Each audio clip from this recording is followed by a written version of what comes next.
Chinese warplanes flying around Taiwan.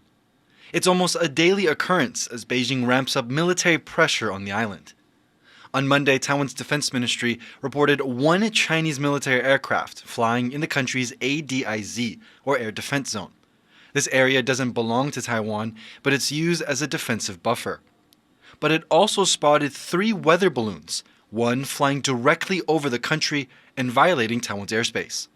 It's not yet known what exactly these balloons are used for. It's likely that maybe this has happened before. We just don't know. But, in any case, the fact that we've had 7 of these balloons since the start of this year is very noticeable, very significant, especially given the fact that we're so close to Taiwan's election. Taiwan's presidential elections are just 6 days away, and one of the biggest concerns is China's goal to rule the country by force if necessary. For several decades, China has modernized its armed forces and staged large-scale military exercises as a show of force.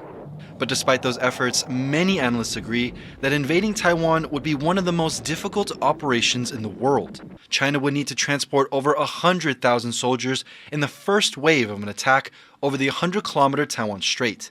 This kind of amphibious landing hasn't been done since World War II, when the U.S. and its allies landed on the beaches of Normandy. 诺曼底登陆只有几十公里，那台湾海峡就相对宽了很多，横渡台海的时候，那时候它的兵力是没有抵抗能力啊。只要我们有适当的一个防卫兵力的话，那它就是处于挨打的局面。Taiwan has spent billions of dollars to manage this threat and boost its defense.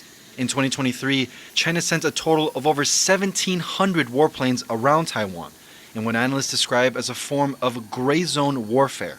It's meant to try and blur the lines on what exactly is considered an act of war. With less than a week until Taiwan chooses its next leader, Beijing may have well decided to escalate its military pressure.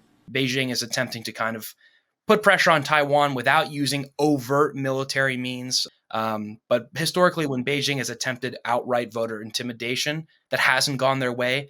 I think they're attempting a new kind of more nuanced strategy to interfere in Taiwan's electoral process. The balloon sightings around Taiwan could not have come at a more sensitive time. And while the outcome of Saturday's vote is far from certain, any attempt to intimidate voters here could well backfire on Beijing. Huang and Jaime Ocon for TaiwanPlus.